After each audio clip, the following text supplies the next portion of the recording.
everyone, Camilla here from Decodable Readers Australia. Today we're going to have a look inside our new Phonological Awareness kit. Now this kit is called Tune into the Sounds of Reading.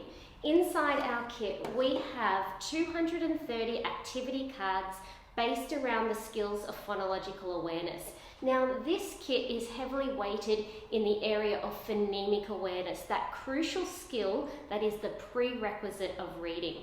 Now we have created a flexible resource and we're going to tell you why this resource will really help educators to maximize instructional time and to target key areas. Now at the end of this video I encourage you to download this information booklet. Now this has a little bit more information about each skill, which we will go through in the next videos, but most importantly at the very end we have a free Phonemic Awareness screener. Now this screener will actually help you gather data on your students, track that data, and you can put it in your record sheet to really understand the needs of your classes or groups and target your teaching based on the skills where the gaps lie. So this flexible curriculum will really allow you to maximize that instructional time. But let's jump in and have a look at how this flexible resource can really help educators. This kit was designed in a way where students can practice orally their phonological awareness skills with visual prompts for around 5 to 7 minutes, and the teacher can be quite flexible and targeted in their approach to what drills to implement. Now I know out there are prescribed curriculums that have students practicing phonological awareness skills for 15 to 20 minutes. However, new research is really showing that we need to focus in on phonemic awareness, and that's why this kit is heavily weighted in that phonemic awareness, that individual sound manipulation area, and that should then be continued alongside the introduction of graphemes. And that's where our new Sounds of Reading toolkits come in. These two resources really complement each other. We have targeted skills done orally first, and then we also have this continued approach to phonemic awareness at grapheme level. So let's get back to our Tune into the Sounds of Reading kit and show you how we can use this in a flexible manner.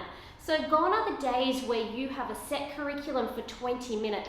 Let's maximize that instructional time.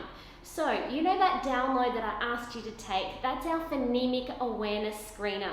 I'm going to now show you an example of a student record sheet and then how to transfer that data into your full class data collection, and most importantly, how to use this flexible curriculum to target the key skills that students require.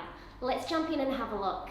Once you've implemented the Phonemic Awareness screener one-on-one with students, it's important to then mark their work and transfer that data across to your Phonemic Awareness data collection record. This record will really help you analyze and understand not only student by student but your whole class, and this is where you can then target the teaching through intervention groups or whole class. So let's have a look at this record sheet.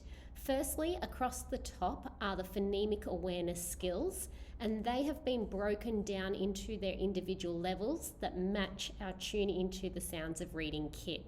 Now, going down the side are all the students, and for this example, we've just named them student A, B, C, and so on.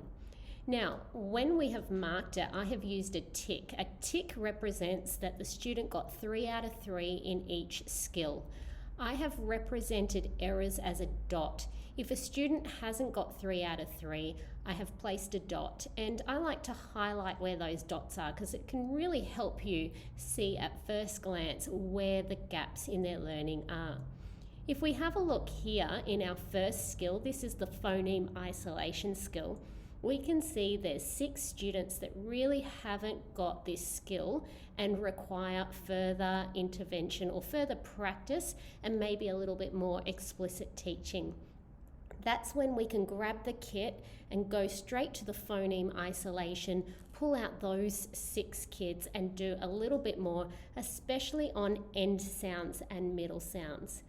If we move on, we can see that majority of the class are missing phoneme segmentation, so phoneme segmenting at level 2. That's when they're segmenting 4 to 5 sounds. So once again, I could possibly grab my kit and do a whole class practice drill based on 4 and 5, just to give more practice, as well as explicitly teaching those.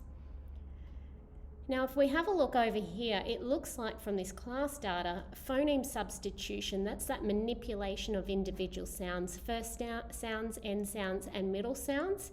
That looks like that the majority of the class require further consolidation in those skills as well. So that might become some of the whole class drill and practice time. Now we can also have a look at individual students.